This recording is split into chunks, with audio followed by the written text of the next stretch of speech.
Jangka sorong berfungsi untuk mengukur ketebalan, diameter luar, diameter dalam, dan kedalaman suatu benda.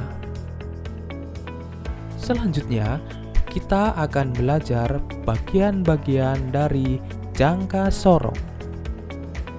Pertama, rahang tetap, rahang geser. Ada rahang bawah untuk mengukur diameter luar dan ketebalan suatu benda. Ada rahang atas untuk mengukur diameter dalam suatu benda. Skala utama, skala geser atau skala nonius, tangkai besi untuk mengukur kedalaman suatu benda, dan pengunci. Untuk proses kalibrasi jangka sorong, kita perlu menempelkan rahang tetap dan rahang geser rapat seperti ini. Apabila garis angka 0 pada skala utama dan skala nonius sejajar seperti ini, maka jangka sorong siap untuk digunakan. Selanjutnya, kita akan melakukan proses pengukuran diameter luar. Pengukuran dilakukan dengan cara menempatkan benda kerja pada rahang luar seperti ini. Perlu diperhatikan, untuk posisi benda kerja tidak boleh miring seperti ini ataupun seperti ini. Harus tegak lurus dengan rahang bawah. Kemudian kita kunci menggunakan pengunci, lalu kita lepaskan benda kerja tersebut. Selanjutnya, kita baca hasil pengukuran kedalaman tersebut. Kita lihat garis pada skala utama menunjukkan angka berapa.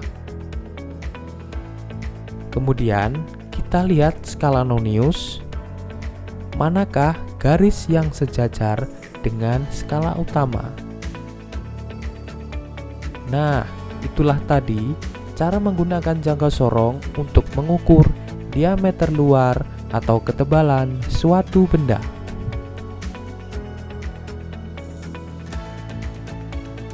Pengukuran diameter dalam menggunakan jangka sorong. Selanjutnya, kita akan mengukur diameter dalam suatu benda, atau seringnya kita mengukur diameter dalam silinder. Sebelum kita melakukan pengukuran diameter dalam, kita perlu melakukan pengecekan dan kalibrasi pada jangka sorong tersebut, seperti pada langkah sebelumnya.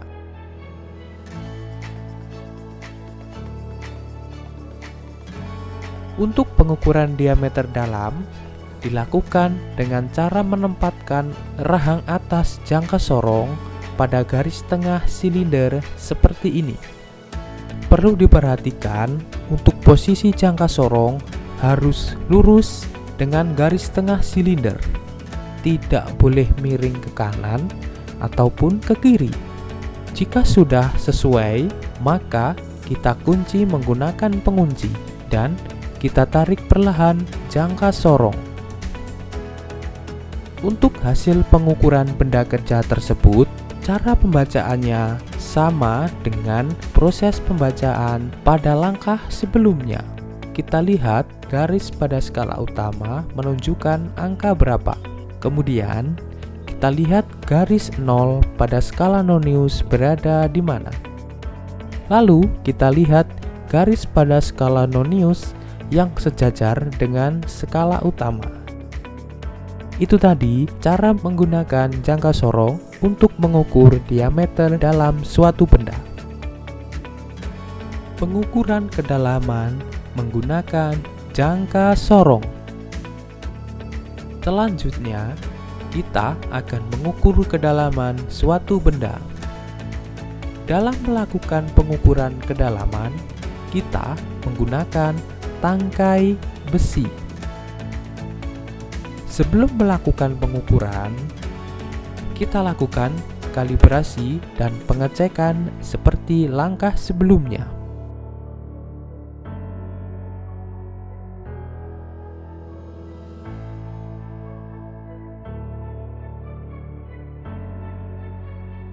Pengukuran kedalaman dilakukan dengan cara memasukkan tangkai besi ke dalam benda kerja.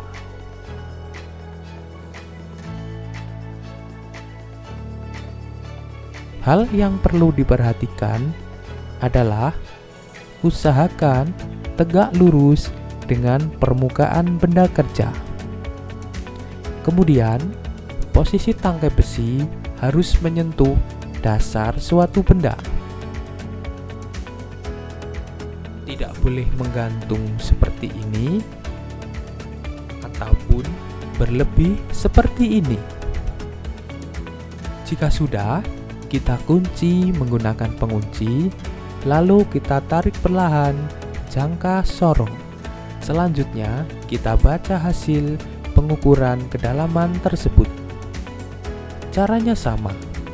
Kita lihat angka pada skala utama. Kemudian, kita lihat skala Nonius. Manakah garis yang sejajar dengan skala utama? Nah, itu tadi adalah proses pengukuran menggunakan jangka sorong. Apakah kalian sudah paham? Saya harap kalian paham dengan penjelasan dari saya.